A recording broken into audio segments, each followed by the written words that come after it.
बुढ़ापा बहुधा बचपन का पुनरागमन हुआ करता है। बूढ़ी काकी में जिह्वा स्वाद के सिवा और कोई चेष्टा शेष ना थी और ना अपने कष्टों की ओर आकर्षित करने का, रोने के अतिरिक्त कोई दूसरा सहारा ही। समस्त इंद्रियां, नेत्र, हाथ और पैर जवाब दे चुके थे। पृथ्वी पर पड़ी रहती और घर वाले कोई बात उनकी इच्छा के प्रतिकूल करते, भोजन का समय टल जाता या उसका परिणाम पूर्ण ना होता, अथवा बाजार से कोई वस्तु आती और ना मिलती तो ये रोने लगती थीं। उनका रोना सिसकना साधारण रोना ना था, वे गला फाड़ फाड़ कर रोती थीं। उनके पतिदेव को स्वर्ग सिधारे कालांतर हो चुका था। बेटे तरुण हो होकर चल बसे थे। अब एक भतीजे के अलावा और कोई ना था। उसी भतीजे के नाम उन्होंने अपनी सारी संपत्ति लिख दी। भतीजे ने सारी संपत्ति लिखाते समय खूब लंबे चौड़े वादे किए, किंतु वे सब वादे केवल कुली डिपो के दलालों के दिखाए हुए सब्ज बाग थे। यद्यपि उस संपत्ति की वार्षिक आय 150-200 रुपए से कम ना थी, तथापि बूढ़ी काकी को पेट भर भोजन भी कठिनाई से मिलता था। इसमें उनके भतीजे पंडित बुद्धिराम का अपराध था अथवा उनकी अर्धांगिनी श्रीमती रूपा का, इसका निर्णय करना सहज नहीं। बुद्धिराम स्वभाव के सज्जन थे, किंतु उसी समय तक जबकि उनके कोष पर आंच ना आए। रूपा स्वभाव से तीव्र थी सही, पर ईश्वर से डरती थी, अतएव बूढ़ी काकी को उसकी तीव्रता उतनी ना खलती थी जितनी बुद्धिराम की भल मनसाहत। बुद्धिराम को कभी कभी अपने अत्याचार का खेद होता था। विचारते कि इसी संपत्ति के कारण मैं इस समय भला मानुष बना बैठा हूं। यदि भौतिक आश्वासन और सूखी सहानुभूति से स्थिति में सुधार हो सकता हो, उन्हें कदाचित कोई आपत्ति न होती, परंतु विशेष व्यय का भय उनकी सुचेष्टा को दबाए रखता था। यहाँ तक कि यदि द्वार पर कोई भला आदमी बैठा होता और बूढ़ी काकी उस समय अपना राग अलापने लगती तो वह आग हो जाते और घर में आकर उन्हें जोर से डांटते। लड़कों को बुढ़ों से स्वाभाविक विद्वेष होता ही है, और फिर जब माता पिता का यह रंग देखते तो वे बूढ़ी काकी को और सताया करते। कोई चुटकी काट कर भागता, कोई इन पर पानी की कुल्ली कर देता। काकी चीख मार कर रोती, परंतु यह बात प्रसिद्ध थी कि वह केवल खाने के लिए रोती हैं, अतएव उनके संताप और आर्तनाद पर कोई ध्यान नहीं देता था। हाँ, काकी क्रोधातुर होकर बच्चों को गालियां देने लगती तो रूपा घटना स्थल पर आ पहुंचती। इस भय से काकी अपनी जीवा कृपाण का कदाचित ही प्रयोग करती थीं। यद्यपि उपद्रव शांति का यह उपाय रोने से कहीं अधिक उपयुक्त था। संपूर्ण परिवार में यदि काकी को किसी को अनुराग था तो वह बुद्धिराम की छोटी लड़की लाडली थी। लाडली अपने दोनों भाइयों के भय से अपने हिस्से की मिठाई चबैना बूढ़ी काकी के पास बैठकर खाया करती थी। यही उसका रक्षागार था, और यद्यपि काकी की शरण उनकी लोलुपता के कारण बहुत महंगी पड़ती थी, तथापि भाइयों के अन्याय से सुरक्षा कहीं सुलभ थी तो बस यहीं। इसी स्वार्थानुकूलता ने उन दोनों में सहानुभूति का आरोपण कर दिया था। रात का समय था। बुद्धिराम के द्वार पर शहनाई बज रही थी और गांव के बच्चों का झुंड विस्मयपूर्ण नेत्रों से गाने का रसास्वादन कर रहा था। चारपाइयों पर मेहमान विश्राम करते हुए नाइयों से मुक्कियां लगवा रहे थे। समीप खड़ा भाट बिरुदावली सुना रहा था और कुछ भावज्ञ मेहमानों की वाह वाह पर ऐसा खुश हो रहा था मानो इस वाह वाह का यथार्थ में वही अधिकारी है। दो एक अंग्रेजी पढ़े हुए नवयुवक इन व्यवहारों से उदासीन थे। वे इस गवार मंडली में बोलना अथवा सम्मिलित होना अपनी प्रतिष्ठा के प्रतिकूल समझते थे। आज बुद्धिराम के बड़े लड़के मुखराम का तिलक आया है। यह उसी का उत्सव है। घर के भीतर स्त्रियां गा रही थीं और रूपा मेहमानों के लिए भोजन में व्यस्त थी। भट्टियों पर कढ़ा चढ़ रहे थे एक में पूड़ियाँ कचौड़ियाँ निकल रही थीं, दूसरे में अन्य पकवान बनते थे। एक बड़े हंडे में मसालेदार तरकारी पक रही थी। घी और मसाले की क्षुधावर्धक सुगंध चारों ओर फैली हुई थी। बूढ़ी काकी अपनी कोठरी में शोकमय विचार की भांति बैठी हुई थीं। यह स्वाद मिश्रित सुगंध उन्हें बेचैन कर रही थी। वे मन ही मन विचार कर रही थीं, संभवतः मुझे पूड़ियाँ ना मिलेंगी। इतनी देर हो गई, कोई भोजन लेकर नहीं आया। मालूम होता है सब लोग भोजन कर चुके हैं, मेरे लिए कुछ न बचा। यह सोचकर उन्हें रोना आया, परंतु अब शकुन के भय से वह रो ना सकीं। आहा, कैसी सुगंध है, अब मुझे कौन पूछता है। जब रोटियों के ही लाले पड़े हैं तब ऐसे भाग्य कहाँ कि भरपेट पूड़ियाँ मिलें। यह विचार कर उन्हें रोना आया। कलेजे में हुक सी उठने लगी, परंतु रूपा के भय से उन्होंने फिर मौन धारण कर लिया। बूढ़ी काकी देर तक इन्हीं दुखदायक विचारों में डूबी रहीं। घी और मसालों की सुगंध रह रहकर मन को आपे से बाहर किए देती थी। मुंह में पानी भर भर आता था। पूड़ियों का स्वाद स्मरण करके हृदय में गुदगुदी होने लगती थी। किसे पुकारूं, आज लाडली बेटी भी नहीं आई। दोनों छोकरे सदा दिख दिया करते हैं, आज उनका भी कहीं पता नहीं। कुछ मालूम तो होता कि क्या बन रहा है। बूढ़ी काकी की कल्पना में पूड़ियों की तस्वीर नाचने लगी। खूब लाल लाल, फूली फूली, नरम नरम होंगी। रूपा ने भली भांति भोजन किया होगा। कचौड़ियों में अजवाइन और इलायची की महक आ रही होगी। एक पूड़ी मिलती तो जरा हाथ में लेकर देखती। क्यों ना चलकर कढ़ा के सामने ही बैठूं। पूड़ियां छन छन कर तैयार होंगी। कढ़ा से गरम गरम निकाल कर थाल में रखी जाती होंगी। फूल हम घर में भी सूंघ सकते हैं, परंतु बाटिका में कुछ और बात होती है।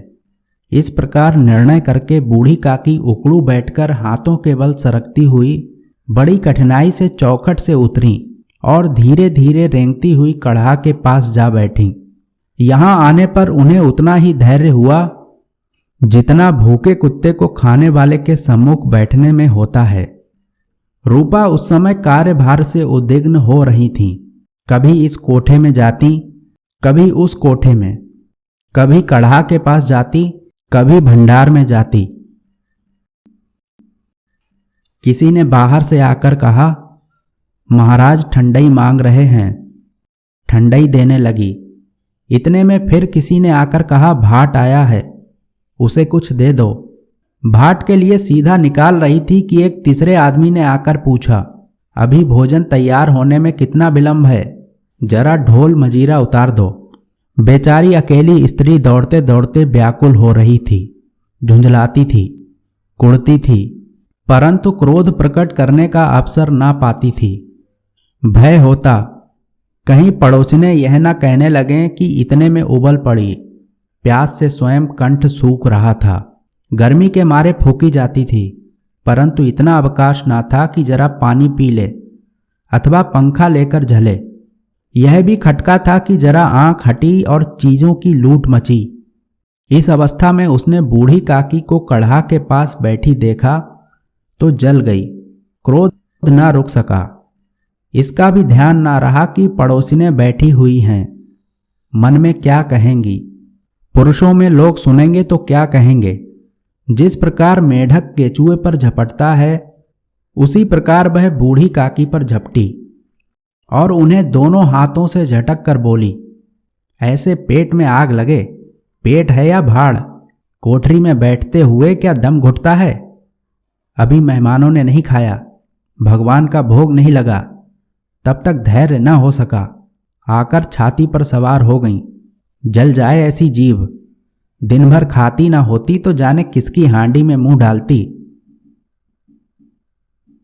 गांव देखेगा तो कहेगा कि बुढ़िया भरपेट खाने को नहीं पाती, तभी तो इस तरह मुंह बाए फिरती है। डायन ना मरे ना माचा छोड़े, नाम बेचने पर लगी है, नाक कटवा कर दम लेगी। इतनी ठूसती है ना जाने कहां भस्म हो जाता है। भला चाहती हो तो जाकर कोठरी में बैठो, जब घर के लोग खाना खा लेंगे तब तुम्हें भी मिलेगा। तुम कोई देवी नहीं हो कि चाहे किसी के मुंह में पानी ना जाए, परंतु तुम्हारी पूजा पहले ही हो जाए। बूढ़ी काकी ने सिर उठाया, ना रोई ना बोली, चुपचाप रेंगती हुई अपनी कोठरी में चली गईं।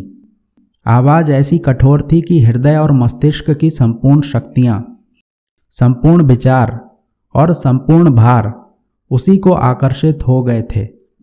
नदी में जब कगार का कोई बृहद खंड कटकर गिरता है तो आसपास का जल समूह चारों ओर से उसी स्थान को पूरा करने के लिए दौड़ता है। भोजन तैयार हो गया है। आंगन में पत्तलें पड़ गईं। मेहमान खाने लगे। स्त्रियों ने जेबनार गीत गाना आरंभ कर दिया। मेहमानों के नाई और सेवक गण भी उसी मंडली के साथ किंतु कुछ हटकर भोजन करने बैठे थे, परंतु सभ्यता अनुसार जब तक सबके सब खा ना चुके कोई उठ नहीं सकता था। दो एक मेहमान जो कुछ पढ़े लिखे थे सेवकों के दीर्घाहार पर झुंझला रहे थे। वे इस बंधन को व्यर्थ और बेकार की बात समझते थे। बूढ़ी काकी अपनी कोठरी में जाकर पश्चाताप कर रही थीं कि मैं कहां से कहां आ गई। उन्हें रूपा पर क्रोध नहीं था, अपनी जल्दबाजी पर दुख था। सच ही तो है, जब तक मेहमान लोग भोजन ना कर चुकेंगे घर वाले कैसे खाएंगे। मुझसे इतनी देर भी ना रहा गया, सबके सामने पानी उतर गया। अब जब तक कोई बुलाने नहीं आएगा ना जाऊंगी। मन ही मन इस प्रकार का विचार कर वह बुलाने की प्रतीक्षा करने लगी, परंतु घी की रुचिकर सुवास बड़ी धैर्य परीक्षक प्रतीत हो रही थी। उन्हें एक एक पल एक एक युग के समान मालूम होता था। अब पत्तल बिछ गई होंगी, अब मेहमान आ गए होंगे, लोग हाथ पैर धो रहे हैं, नाई पानी दे रहा है, मालूम होता है लोग खाने बैठ गए, जेबनार गाया जा रहा है। यह विचार कर वह मन को बहलाने के लिए लेट गईं। धीरे धीरे एक गीत गुनगुनाने लगीं। उन्हें मालूम हुआ कि मुझे गाते देर हो गई। क्या इतनी देर तक लोग भोजन कर ही रहे होंगे? किसी की आवाज सुनाई नहीं देती। अवश्य ही लोग खा पीकर चले गए। मुझे कोई बुलाने नहीं आया है। रूपा चिढ़ गई है, क्या जाने ना बुलाए। सोचती हो कि आप ही आवेगी, वह कोई मेहमान तो नहीं जो उन्हें बुलाऊं।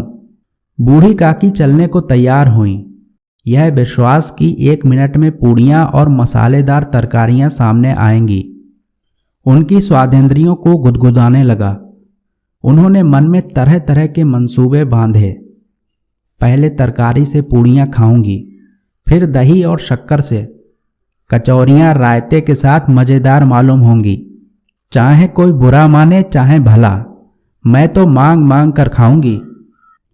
यही ना लोग कहेंगे कि इन्हें विचार नहीं। कहा करें, इतने दिन के बाद पूड़ियां मिल रही हैं तो मुंह जूठा करके थोड़े ही उठ जाऊंगी। वह उकड़ू बैठकर सरकते हुए आंगन में आईं, परंतु हाय दुर्भाग्य, अभिलाषा ने अपने पुराने स्वभाव के अनुसार समय की मिथ्या कल्पना की थी। मेहमान मंडली अभी बैठी हुई थी। कोई खाकर उंगलियां चाटता था, कोई तिरछे नेत्रों से देखता था कि और लोग अभी खा रहे हैं या नहीं। कोई इस चिंता में था कि पत्तल पर पूड़ियां छूटी जाती हैं, किसी तरह इन्हें भीतर रख लेता।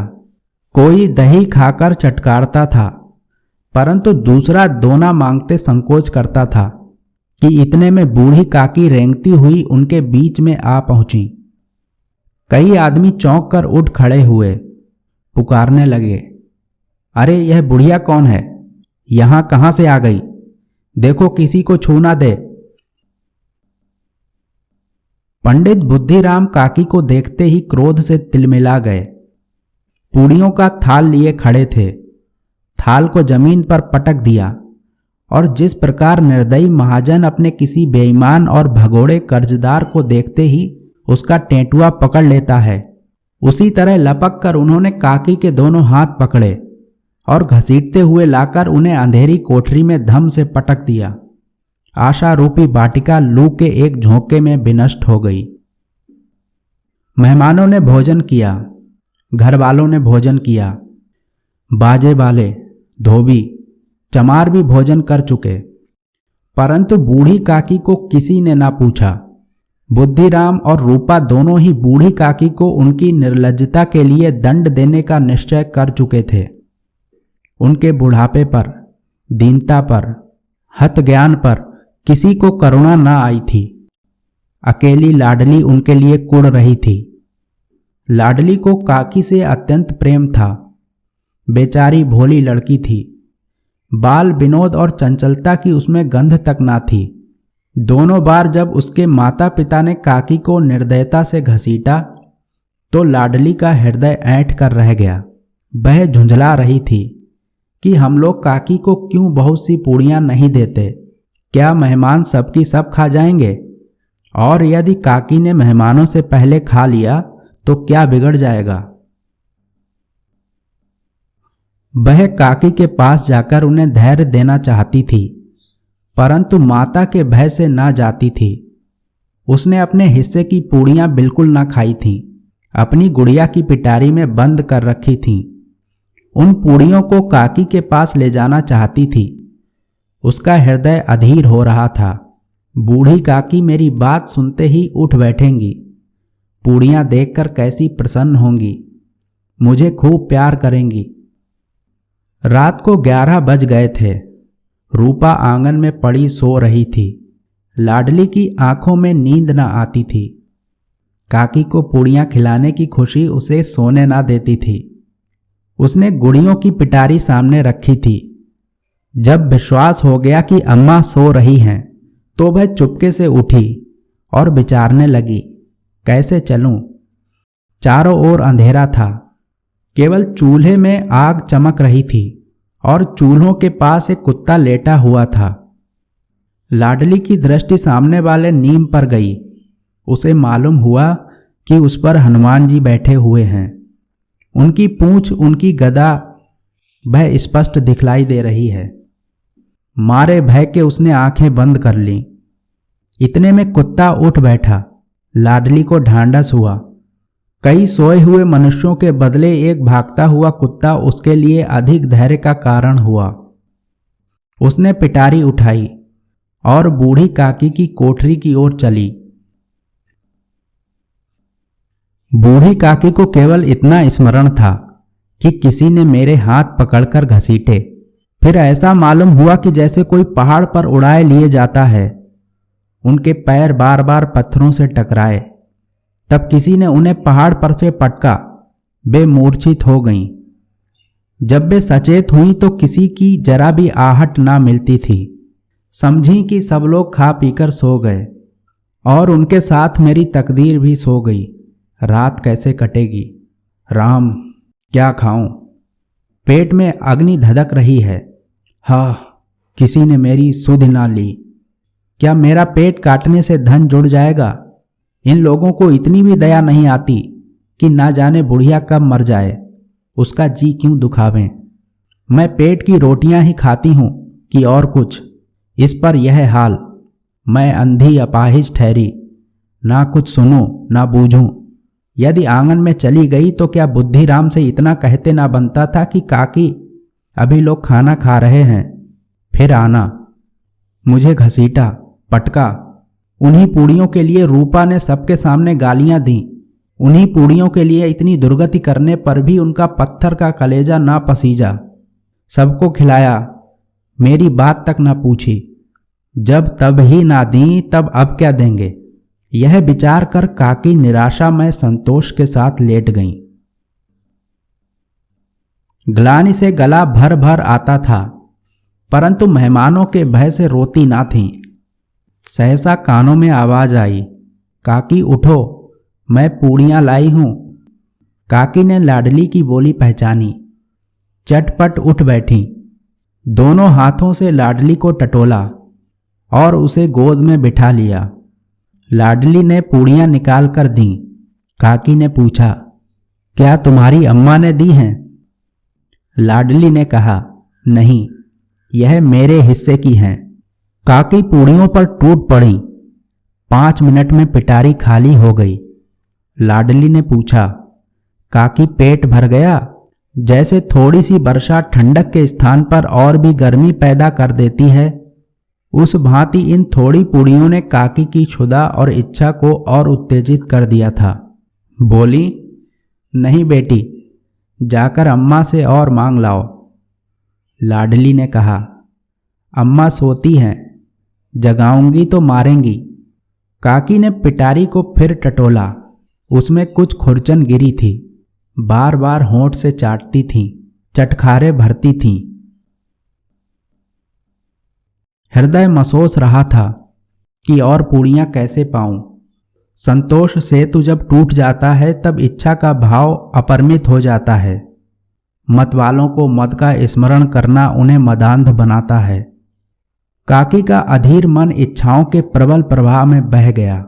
उचित और अनुचित का विचार जाता रहा। वे कुछ देर तक उस इच्छा को रोकती रहीं। सहसा लाडली से बोली, मेरा हाथ पकड़कर वहां ले चलो जहां मेहमानों ने बैठकर भोजन किया है। लाडली उनका अभिप्राय समझ ना सकी। उसने काकी का हाथ पकड़ा और ले जाकर जूठे पत्तलों के पास बिठा दिया। दीन क्षुधातुर हतज्ञान बुढ़िया पत्तलों से पूड़ियों के टुकड़े चुन चुनकर भक्षण करने लगी। ओहो, दही कितना स्वादिष्ट था, कचौड़ियाँ कितनी सलोनी, खस्ता कितने सुकोमल। काकी बुद्धिहीन होते हुए भी इतना जानती थी कि मैं वह काम कर रही हूं जो मुझे कदापि न करना चाहिए। मैं दूसरों की जूठी पत्तल चाट रही हूं, परंतु बुढ़ापा तृष्णा रोग का अंतिम समय है, जब संपूर्ण इच्छाएं एक ही केंद्र पर आ लगती हैं। बूढ़ी काकी में यह केंद्र उनकी स्वादेंद्रिय थी। ठीक उसी समय रूपा की आंख खुली। उसे मालूम हुआ कि लाडली मेरे पास नहीं है। वह चौंकी, चारपाई के इधर उधर ताकने लगी कि कहीं नीचे तो नहीं गिर पड़ी। उसे वहां ना पाकर वह उठी तो क्या देखती है कि लाडली जूठे पत्तलों के पास चुपचाप खड़ी है और बूढ़ी काकी पत्तलों पर से पूड़ियों के टुकड़े उठा उठाकर खा रही हैं। रूपा का हृदय स्तन्न हो गया। किसी गाय की गर्दन पर छुरी चलते देखकर जो अवस्था उसकी होती, वही उस समय हुई। एक ब्राह्मणी दूसरों की जूठी पत्तल टटोले, इससे अधिक शोकमय दृश्य असंभव था। पूड़ियों के कुछ ग्रासों के लिए उसकी चचेरी सास ऐसा निष्कृष्ट कर्म कर रही है। यह वह दृश्य था जिसे देखकर देखने वालों के हृदय कांप उठते हैं। ऐसा प्रतीत होता मानो जमीन रुक गई, आसमान चक्कर खा रहा है, संसार पर कोई आपत्ति आने वाली है। रूपा को क्रोध न आया। शोक के सम्मुख क्रोध कहाँ, करुणा और भय से उसकी आंखें भर आईं। इस अधर्म का भागी कौन है? उसने सच्चे हृदय से गगन मंडल की ओर हाथ उठाकर कहा, परमात्मा, मेरे बच्चों पर दया करो। इस अधर्म का दंड मुझे मत दो, नहीं तो मेरा सत्यानाश हो जाएगा। रूपा को अपनी स्वार्थपरता और अन्याय इस प्रकार प्रत्यक्ष रूप में कभी ना दिख पड़े थे। वह सोचने लगी, हाय, कितनी निर्दयी हूं। जिसकी संपत्ति से मुझे 200 रुपया आय हो रही है, उसकी यह दुर्गति, और मेरे कारण, हे दयामय भगवान, मुझसे बड़ी भारी चूक हुई है, मुझे क्षमा करो। आज मेरे बेटे का तिलक था, सैकड़ों मनुष्यों ने भोजन पाया। मैं उनके इशारों की दासी बनी रही, अपने नाम के लिए सैकड़ों रुपए व्यय कर दिए, परंतु जिसकी बदौलत हजारों रुपए खाए, उसे इस उत्सव में भी भरपेट भोजन ना दे सकी। केवल इसी कारण तो वह वृद्धा असहाय है।